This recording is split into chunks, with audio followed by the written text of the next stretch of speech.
A eleição presidencial americana de 2016 foi uma das mais dramáticas em décadas. A taxa de comparecimento às urnas atingiu uma baixa de 58%. A campanha eleitoral foi cheia de reviravoltas que persistiram mesmo após a eleição. O vencedor, o candidato republicano Donald Trump, viu-se cercado por cobertura negativa da mídia e protestos em cidades de todo o país. Os manifestantes seguravam cartazes com slogans como "Não é meu presidente", declarando Trump como alguém racista, machista, xenófobo ou nazista.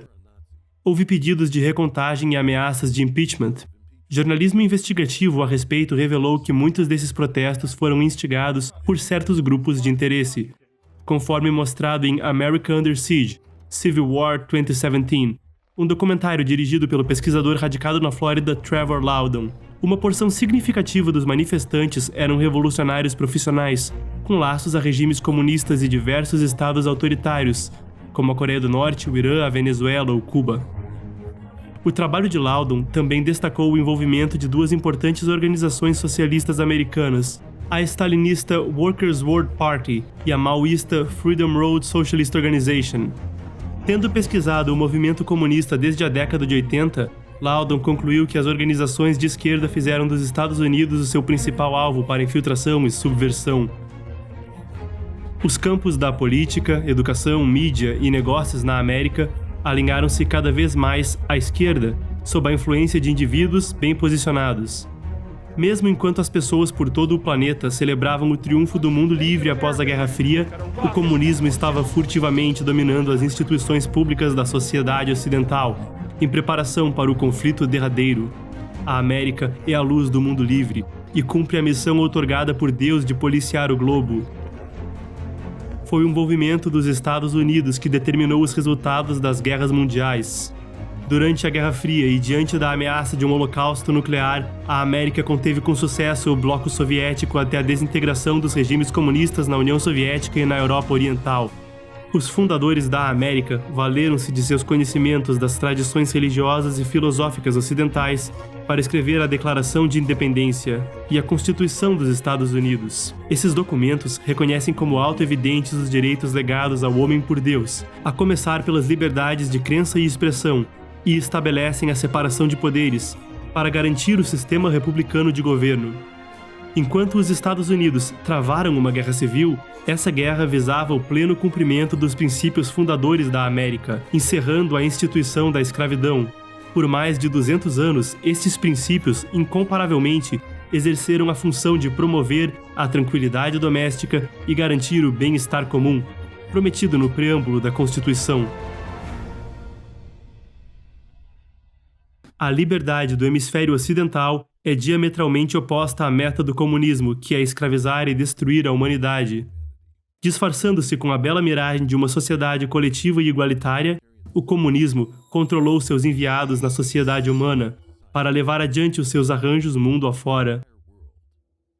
Enquanto o comunismo se manifesta em países orientais como a União Soviética ou a China, como governos totalitários, genocídios e a destruição da cultura tradicional, ele tem estado silenciosa e continuamente ganhando controle sobre o Ocidente, usando subversão e desinformação. Está corroendo a economia, os processos políticos, as estruturas sociais e a urdidura moral da humanidade, para provocar sua degeneração e destruição. Dado que o Partido Comunista não possui governo sobre os países ocidentais, adeptos comunistas deliberadamente ou não disfarçam-se, infiltrando todo tipo de organização e instituição. Existem ao menos 4 forças principais que impulsionam a subversão comunista no Ocidente. O primeiro agente de subversão foi a União Soviética, que fundou a Terceira Internacional Comunista, também conhecida como Comintern, para disseminar a revolução mundo afora. O segundo meio de subversão foi pelos atos de partidos comunistas locais, trabalhando junto do Partido Comunista Soviético e da Comintern. Terceiro, crises econômicas e convulsões sociais incentivaram muitos governos ocidentais a adotar políticas socialistas nas últimas décadas, resultando em um constante alinhamento à esquerda. A quarta força de subversão vem dos simpatizantes e apoiadores do Partido Comunista e do socialismo. Esses companheiros de viagem servem o comunismo como uma quinta coluna de idiotas úteis dentro da sociedade ocidental, ajudando a destruir sua cultura, semear degeneração moral e minar governos legítimos.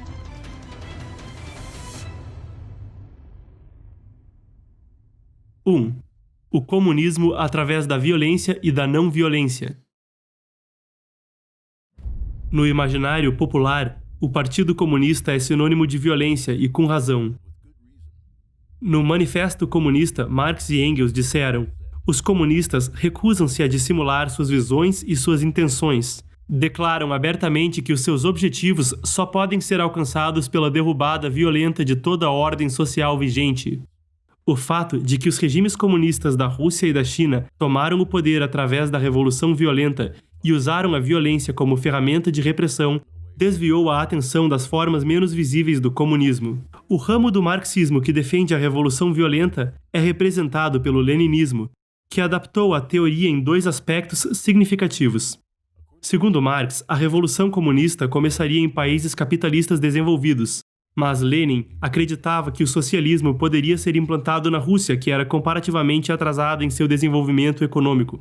A segunda alteração e a mais importante contribuição de Lenin para o marxismo foi sua doutrina de construção do partido. A construção do partido consiste basicamente em adotar as técnicas de coerção, engano e violência encontradas em organizações criminosas e insuflá-las com teoria socioeconômica marxista.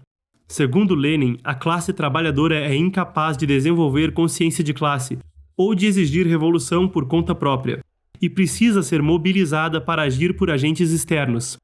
Os agentes da revolução seriam organizados em uma vanguarda proletária altamente disciplinada, o Partido Comunista.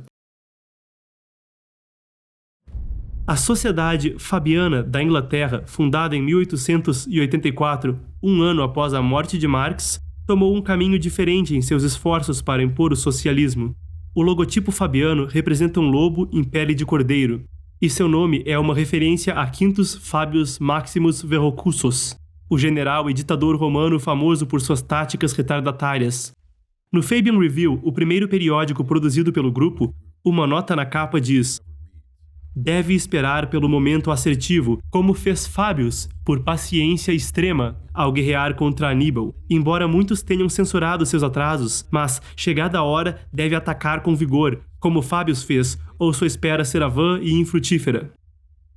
Para gradualmente impor o socialismo, a sociedade fabiana criou a política de permeação, para aproveitar-se de espaços disponíveis na política, nos negócios e na sociedade civil. A sociedade fabiana não restringe as atividades de seus membros, mas os incentiva a promover os objetivos socialistas, unindo-se a organizações pertinentes e misturando-se com figuras de destaque, como membros de gabinete, altos oficiais administrativos, industriais, reitores de universidades ou líderes religiosos. Sidney Webb, presidente da Sociedade Fabiana, escreveu: enquanto sociedade, saudávamos a adesão de homens e mulheres de todas as denominações religiosas ou de nenhuma, insistindo fortemente que o socialismo não era secularismo, e o próprio objetivo e propósito de toda ação coletiva sensata era o desenvolvimento da alma individual ou consciência ou caráter. Nem confinávamos nossa propaganda ao Partido Trabalhista emergente, ou àqueles que estavam preparados para se autodenominar socialistas, ou aos operários braçais ou a qualquer classe em particular. Colocávamos nossas propostas, uma por uma, da forma mais persuasiva possível perante todos que estivessem dispostos a ouvi-las. Conservadores, sempre que pudéssemos ter acesso a eles, igrejas e capelas de todas as denominações, as várias universidades e liberais e radicais, bem como outras sociedades socialistas a todo instante. Chamávamos isso de permeação. E era uma descoberta importante. Muitos membros da Sociedade Fabiana eram jovens intelectuais. Eles fizeram discursos e publicaram livros e revistas e panfletos por toda a sociedade. No século XX, a Sociedade Fabiana passou a atuar na política. Webb tornou-se o representante fabiano no recém-formado Comitê de Representação Trabalhista do Partido Trabalhista. No Partido Trabalhista, Webb esboçou a constituição do partido e o programa partidário. Assumindo um papel de liderança na formulação de políticas, Webb encarregou-se de tornar o socialismo fabiano a ideologia norteadora do partido. A Sociedade Fabiana posteriormente adquiriu influência nos Estados Unidos, onde diversos grupos integram os departamentos de artes liberais de muitas universidades. Seja o comunismo violento de Lenin ou o comunismo não violento da sociedade fabiana, ambos são manipulados pelo espectro maligno do comunismo e têm o mesmo objetivo último. O comunismo violento de Lenin não rejeita os meios não violentos. Em seu livro Esquerdismo, Doença Infantil do Comunismo, Lenin criticou os partidos comunistas da Europa Ocidental, que se recusaram a cooperar com o que ele chamou de sindicatos reacionários, ou ingressar no Parlamento Nacional Capitalista. Lenin escreveu em seu livro: para um comunista, com uma compreensão correta de seus próprios fins, a arte da política jaz no cálculo correto das condições e do momento no qual a vanguarda proletária pode assumir o poder com êxito. Ele precisa perceber quando, após essa tomada do poder, essa vanguarda conseguirá obter apoio adequado de porções suficientemente abrangentes da classe trabalhadora e das massas trabalhadoras não proletárias, e quando conseguirá manter, consolidar e estender sua supremacia, educando, treinando e atraindo círculos cada vez maiores de massas trabalhadoras. Lenin enfatizou repetidamente que os comunistas devem esconder suas verdadeiras intenções. Para tomar o poder, nenhuma promessa ou concessão pode ser descartada. Em outras palavras, para atingir seus objetivos, podem ser vergonhosamente imorais. Na ascensão ao poder, tanto o Partido Bolchevique da Rússia quanto o PCC utilizaram a violência e o engodo ao máximo grau. A brutalidade dos regimes comunistas soviético e chinês desviou a atenção do comunismo não violento encontrado no Ocidente. George Bernard Shaw, um dramaturgo irlandês e representante da sociedade fabiana, escreveu certa vez: também deixei bem claro que o socialismo significa igualdade de renda ou nada, e que sob o socialismo você não teria permissão para ser pobre. Você seria alimentado, vestido, alojado, encenado e empregado à força, gostasse ou não. Se fosse descoberto que você não possuía caráter suficiente para ser digno disso tudo, você poderia possivelmente ser executado de maneira gentil. A sociedade fabiana se especializou no disfarce.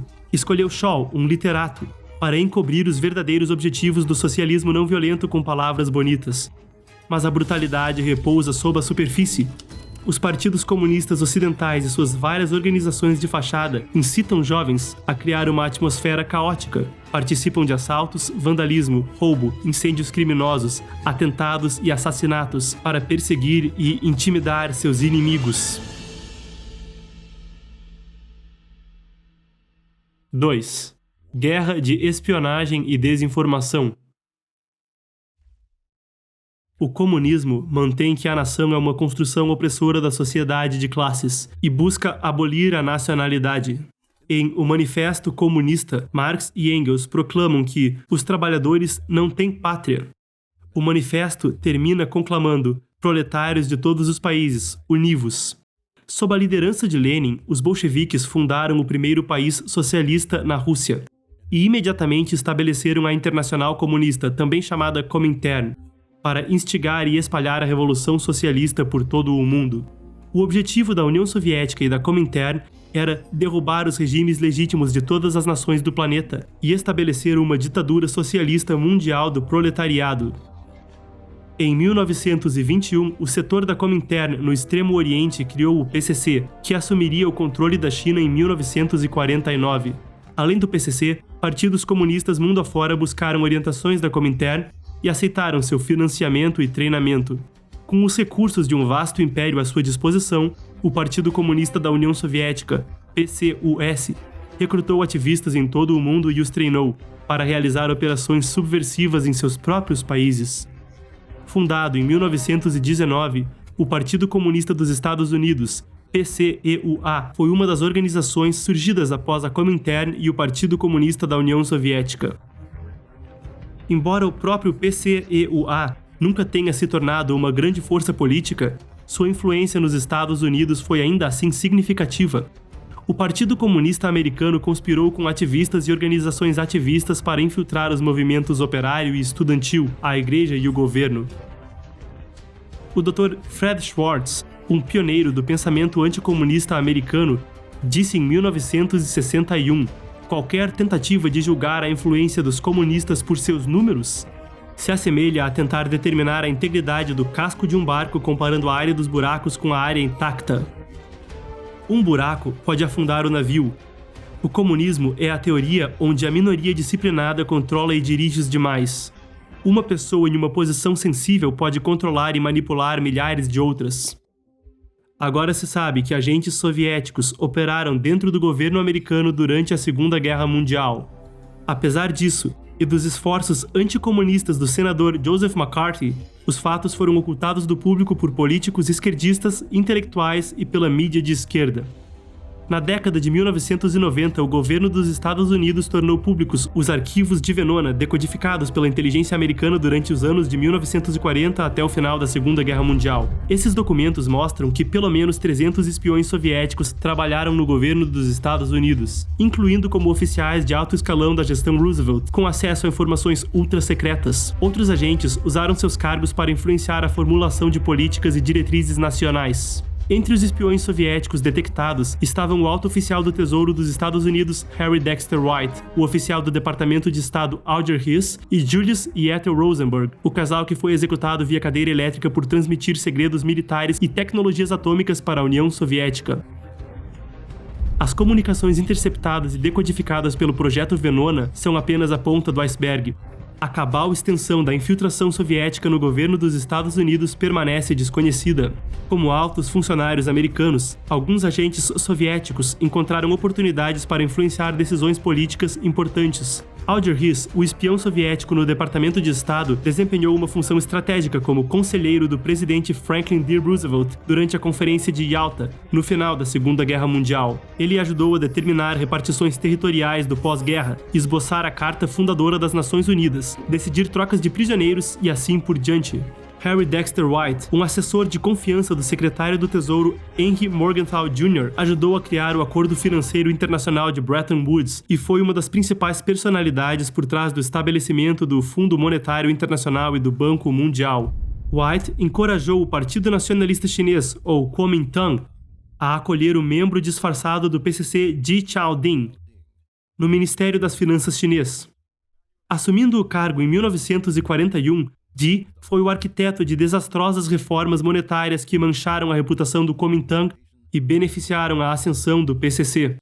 Alguns historiadores argumentam que a influência dos espiões soviéticos e de seus simpatizantes de esquerda na política externa americana levaram os Estados Unidos a cessar auxílios militares ao Kuomintang durante a Guerra Civil Chinesa após a Segunda Guerra Mundial. A China continental foi consequentemente perdida para o PCC.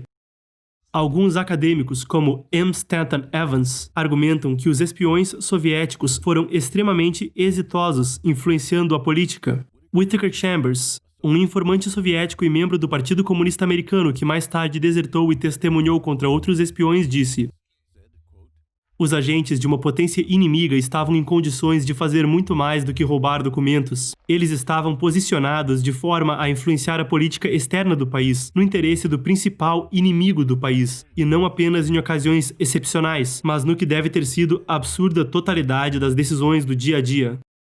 Yuri Bezmenov, um agente da KGB que desertou para o Ocidente, discutiu os métodos soviéticos de subversão em suas publicações e entrevistas. Segundo Bezmenov, os espiões vistos na cultura popular como James Bond, que explodem pontes ou furtivamente roubam documentos secretos, não poderiam estar mais distantes da realidade da espionagem. Apenas entre 10% e 15% do contingente e dos recursos da KGB eram alocados para operações de espionagem tradicionais, com o resto destinando-se à subversão ideológica. Bezmenov disse que a subversão ocorre em 4 estágios. O primeiro passo é promover a decadência cultural e a desmoralização do país inimigo.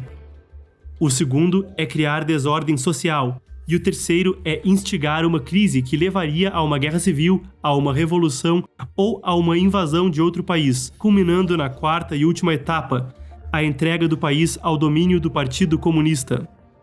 Esta é chamada de normalização. Bezmenov, pseudônimo Thomas Schumann, listou 3 setores de subversão: pensamento, poder e vida social. O pensamento inclui a religião, a educação, a mídia e a cultura. O poder inclui a administração governamental, o sistema jurídico, as forças policiais, as forças armadas e a diplomacia. A vida social abrange as famílias e comunidades, a saúde, e as relações entre pessoas de diferentes raças e classes sociais. Como exemplo, Bezmenov explicou como o conceito de igualdade foi manipulado para criar agitação. Agentes promoveriam a causa do igualitarismo, fazendo as pessoas sentirem-se insatisfeitas com suas circunstâncias políticas e econômicas. Ativismo e agitação civil viriam junto de um impasse econômico, polarizando ainda mais as relações de trabalho e capital, em um ciclo vicioso de desestabilização. Isso culminaria em uma revolução ou uma invasão pelas forças comunistas. Ion Mihai Pechepa, oficial máximo de inteligência da Romênia comunista, desertou para os Estados Unidos em 1978. Ele expôs como a ex-União Soviética e os regimes comunistas da Europa Oriental adotaram estratégias de guerra psicológica e desinformação contra os países ocidentais. Segundo Pechepa, o propósito da desinformação era alterar a apreensão popular da realidade. Com seus valores ideológicos manipulados, as pessoas seriam incapazes de compreender ou de aceitar a verdade, mesmo quando diante de evidências diretas. Bezmenov disse que o primeiro estágio da subversão ideológica normalmente leva de 15 a 20 anos, ou seja, o tempo necessário para a educação de uma nova geração. O segundo estágio, de 2 a 5 anos, e o terceiro estágio apenas de 3 a 6 meses. Em um discurso que realizou em 1984, Bezmenov disse que a primeira etapa havia sido cumprida a um grau maior do que as autoridades soviéticas originalmente esperavam. Os relatos de muitos espiões soviéticos e oficiais de inteligência e documentos abertos ao público da Guerra Fria sugerem que as táticas de infiltração foram a força motriz por trás do movimento de contracultura da década de 60. Em 1950, McCarthy começou a expor a extensão da infiltração comunista por todo o governo dos Estados Unidos e na sociedade americana. Mas 4 anos depois, o Senado votou por sua condenação e a iniciativa governamental de se livrar da influência comunista foi interrompida.